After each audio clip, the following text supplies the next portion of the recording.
وصنعتم كائنا حيا نرى لم نزد إلا يقينا بالإله لم نزد. بسم اللہ الرحمن الرحیم. آج ہم انشاءاللہ غسل سے متعلق کچھ احکام پڑھیں گے. چونکہ ہمارے ابھی طہارت کا ہی باب چل رہا ہے. غسل کب فرض ہوتا ہے اور غسل کا طریقہ کیا ہے. رسول اللہ صلی اللہ علیہ وسلم نے فرمایا ان اللہ لا یستحیی من الحق. اللہ تعالیٰ حق بات کو بیان کرنے سے حیا نہیں کرتے. تو غسل کے جو مسائل ہیں ان میں بھی بعض دفعہ کچھ ایسی باتیں آتی ہیں جو بظاہر حیا کے خلاف ہیں، لیکن علم کی ایک بات ہے، سیکھنے اور سکھانے میں حیا اگر کریں گے تو پھر ظاہر ہے ساری زندگی جاہل ہی رہے گا انسان. اور غسل کے مسائل سیکھنا اس لیے ضروری ہے کہ غسل جب فرض ہوتا ہے تو جب تک مکمل غسل نہ ہو آپ کی نماز ادا نہیں ہوتی. رسول اللہ صلی اللہ علیہ وسلم نے فرمایا الماء من الماء. حدیث ہے کہ غسل فرض ہوتا ہے خواہش نفس کے ساتھ جسم سے منی خارج ہونے سے. مرد پہ غسل کب فرض ہوگا؟ جب اس کے جسم سے شہوت کے ساتھ منی خارج ہو. منی بالکل سفید رنگ کی چیز ہے. ایک ہوتی ہے مزی. شہوت پیدا ہونے سے اگر کسی کے مرد یا عورت کے صرف رطوبت خارج ہونا شروع ہو گئی اس سے غسل فرض نہیں ہوتا. جب تک مکمل شہوت پوری نہیں ہو جاتی اور مادہ منویہ خارج نہیں ہو جاتا، چاہے احتلام کی صورت میں ہو یا کسی بھی طرح سے ہو.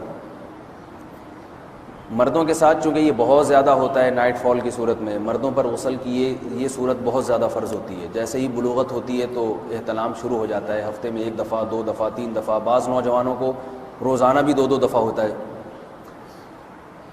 جبکہ خواتین میں یہ والے غسل کی صورت بہت ہی کم ہوتی ہے کہ ان کو نائٹ فال ہو یا اس طرح سے غسل فرض ہو. ہزاروں میں کسی ایک عورت کے ساتھ ایسا ہوتا ہے. ایک صورت تو یہ ہے غسل فرض ہونے کی.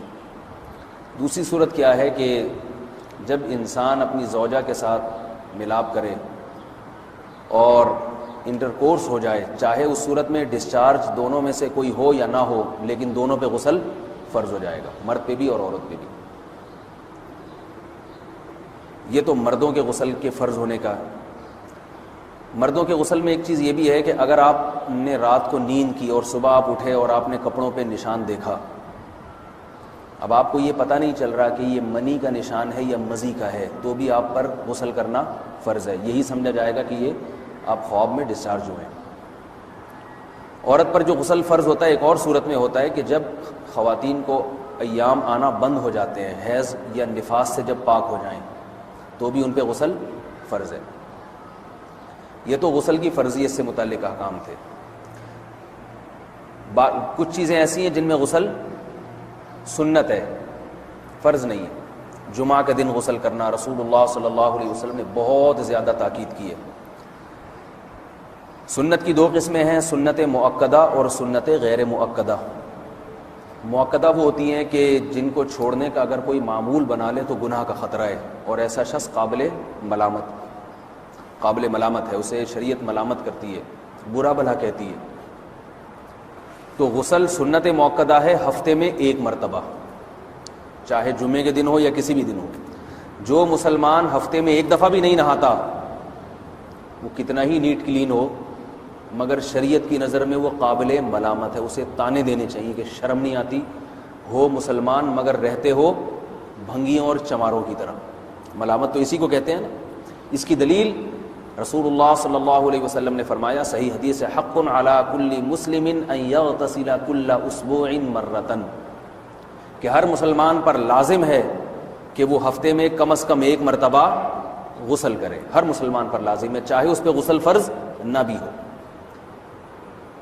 اور کس دن بہتر ہے؟ جمعہ کے دن. نبی صلی اللہ علیہ وسلم نے حکم دیا ہے کہ جمعے کے دن غسل کیا جائے. امام احمد ابن حنبل کا مذہب یہ ہے کہ جمعے کے دن غسل کرنا واجب ہے، صرف سنت نہیں ہے بلکہ واجب ہے. لیکن جمہور کا مذہب یہ ہے کہ سنت عمل ہے. غیر مسلم جب اسلام قبول کرتا ہے تو اس وقت بھی اس کے لیے غسل کرنا سنت ہے. جب ہم مردے کو نہلاتے ہیں تو جو مردے کو نہلائے اس کے لیے بھی خود غسل کرنا افضل ہے، سنت عمل ہے. عید کے دن غسل کرنا سنت عمل ہے. تو یہ وہ تمام مواقع ہیں جن میں غسل کرنا رسول اللہ صلی اللہ علیہ وسلم کی سنت ہے. غسل کا طریقہ کیا ہے؟ غسل میں 3 چیزیں فرض ہیں: منہ بھر کے قلی کرنا، ناک میں پانی ڈالنا کہ ناک کی جو نرم جگہ ہے یہ اچھی طرح تر ہو جائے، اور پورے جسم پہ ایک مرتبہ پانی بہا دینا کہ جسم میں بال کے برابر جگہ بھی خشک نہ رہے۔ یہ تو ہے فرض، یعنی یہ کام کسی نے کسی بھی طرح سے کر لیا تو غسل ادا ہو جائے گا، چاہے اس کی نیت غسل کی تھی یا نہیں تھی۔ کوئی آدمی چلتا ہوا جا رہا ہے، پھسل کے تالاب میں گر گیا، پورے غوطے کھا کے باہر نکلا، قلی کر لے اور ناک میں پانی ڈال لے تو غسل اس کا ادا ہو جائے گا۔ البتہ چونکہ نیت نہیں تھی لہذا غسل کا ثواب نہیں ملے گا، ثواب نیت کے بغیر نہیں ملتا انسان کو۔ دلائل اس کے الگ موضوع ہے کہ اس کی دلیل کیا ہے کہ بغیر نیت کے بھی غسل ہو جاتا ہے، لیکن میں نے بتایا دلائل کا سیشن نہیں ہے، اس میں پھر بات لمبی ہو جائے گی۔ تو یہ تو ہے فرض، پورے جسم پہ پانی بہانا، کلی اور ناک میں پانی۔ سنت طریقہ کیا ہے؟ رسول اللہ صلی اللہ علیہ وسلم غسل کیسے کرتے تھے؟ سنت طریقہ جس پہ جو اختیار کرنا چاہیے وہ طریقہ یہ ہے کہ جب آپ غسل کے لیے بیٹھیں تو سب سے پہلے وہ جگہ دھوئیں جہاں نجاست اور ناپاکی لگی ہوئی ہے۔ نائٹ فال ہوا، کسی کو احتلام ہوا، تو جہاں جہاں گندگی لگی ہے پہلے اس جگہ کو دھوئیں، استنجا کریں، شرمگاہ کو دھوئیں اچھی طرح، سمجھ رہے ہیں بات کو؟ اس کے بعد ہاتھ دھوئیں اور مکمل وضو کریں جیسے ہم عام حالات میں وضو کرتے ہیں۔ مکمل وضو کرنے کے بعد دائیں کندھے پہ پانی ڈالا، لیفٹ سائڈ پہ پانی ڈالا۔ پہلے زمانے میں تو چلو سے غسل ہوتا تھا، ہاتھ دھو لیے تو اب چلو سے پانی لے کے یہاں ڈالا جا رہا ہے، چلو سے پانی لے کے یہاں ڈالا جا رہا ہے، پورے جسم پہ ملا جا رہا ہے، اور چلو سے پانی لے کے 3 دفعہ سر پہ ڈالا جا رہا ہے۔ تو آج کل چلو ولو تو ہے نہیں، شاور کے نیچے جا کے کھڑے ہو جاتے ہیں، تو اس میں یہ کہ شاور کھولے اس کے نیچے کھڑے ہو جائیں، سارے چلو اس میں خود بخود ہی ہو جائیں گے، پورے جسم پہ پانی بہہ جائے گا۔ نبی صلی اللہ علیہ وسلم کے دور میں یہ جدید چیزیں نہیں تھیں، شیمپو اور صابن، تو آپ صلی اللہ علیہ وسلم بیری کے پتوں سے غسل کی ترغیب دیا کرتے تھے۔ بیری کے پتوں کو اگر پانی میں پکایا جائے تو پانی میں میل کچیل صاف کرنے کی صلاحیت بہت بڑھ جاتی ہے۔ ہمارے زمانے میں اس تکلف کی ضرورت نہیں ہے، صابن ملتے ہیں اس سے نہا لے آدمی، نہایا کریں، بہرحال کہنے کا مقصد یہ آپ لوگوں سے۔ تو یہ سنت طریقے سے غسل ہو جائے گا آپ کا، سمجھ رہے ہیں بات کو؟ سب سے پہلے استنجا کیا، اس کے بعد وضو کر لیا، اس کے بعد غسل کر لیا۔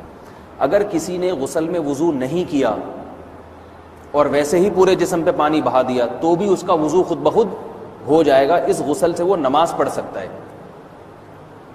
کیونکہ بعض لوگ غسل کرنے کے بعد دوبارہ وضو کر رہے ہوتے ہیں، اس کی ضرورت نہیں ہے، کیونکہ جب غسل کرتے ہیں تو وضو والے اعضاء تو خود بخود اس میں دھل جاتے ہیں۔ یہ ہے غسل کا طریقہ۔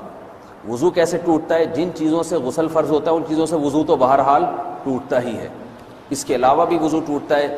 اس سے پچھلے لیکچر میں نے کچھ تفصیل بتائی تھی کہ نجاست جسم سے کہیں سے بھی خارج ہو جائے یا نجاست نکل کے بہہ پڑے، اگر قضائے حاجت کی جگہوں سے نجاست خارج ہوئی ہے تو نظر بھی آ جائے وضو ٹوٹ جائے گا، اور قضائے حاجت کے علاوہ جگہوں سے اگر نجاست خارج ہوئی ہے، خون وغیرہ ہے جیسے، تو جب تک نکل کے بہے گا نہیں تو اس وقت تک وضو نہیں ٹوٹے گا۔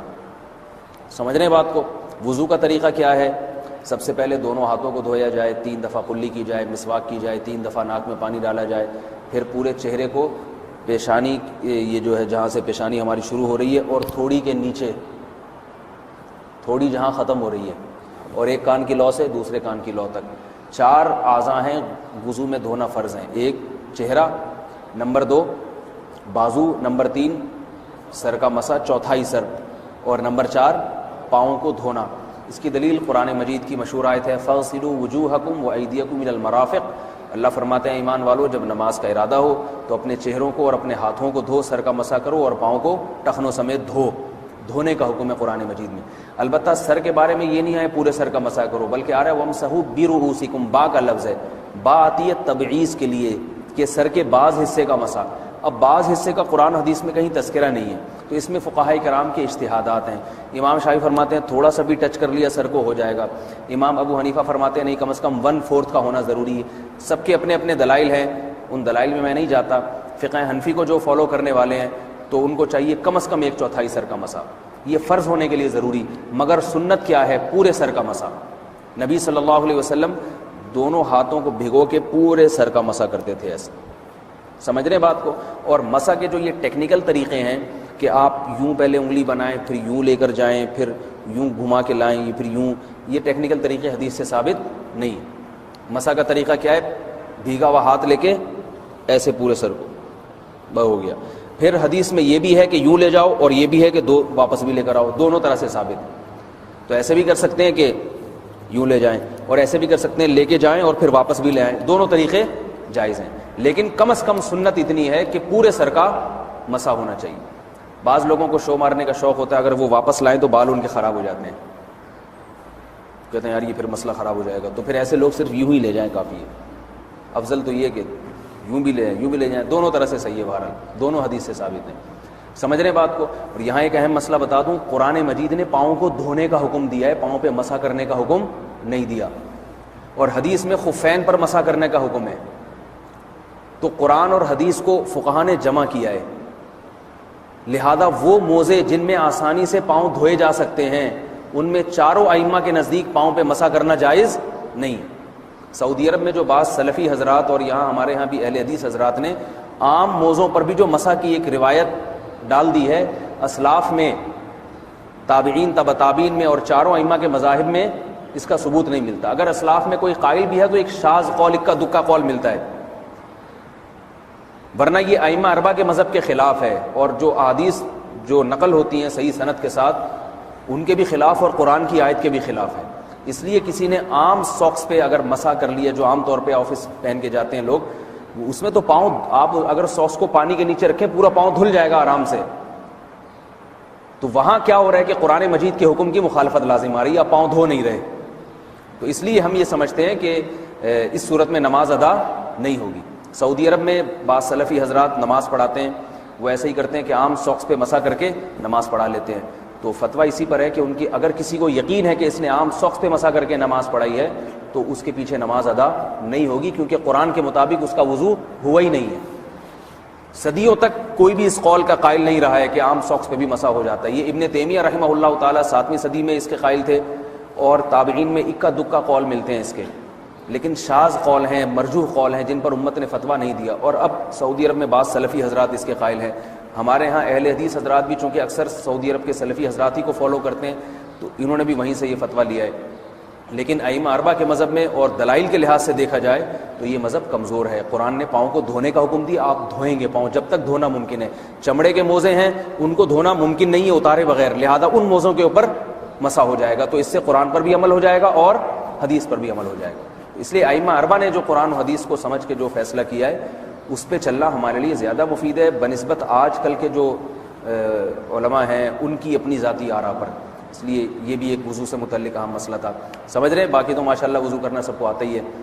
اور وضو کے بعد دعا کیا ہے؟ کلمہ شہادت، اشہد ان لا الہ الا اللہ وحدہ لا شریک لہ اشہد ان محمدا عبدہ ورسولہ اللہم اجعلنی من التوابین واجعلنی من المتطہرین۔ اے اللہ تو مجھے بار بار توبہ کرنے والوں میں شامل کر دے اور بار بار پاکیزہ رہنے والوں میں شامل کر دے۔ توبہ اس لیے کہ میں نے ظاہری طہارت تو حاصل کر لی، مجھے روحانی طہارت بھی عطا کر دے۔ اگر میں نے گناہ کیے ہوں تو مجھے ان سے بھی توبہ کی توفیق عطا فرما لے، تاکہ اس لحاظ سے بھی میرا وضو ہو جائے، اس لحاظ سے بھی میں پاک ہو جاؤں۔ سبحانک اللہم و بحمدک، نشہد ان لا الہ الا انت، نستغفرک و نتوب الیک۔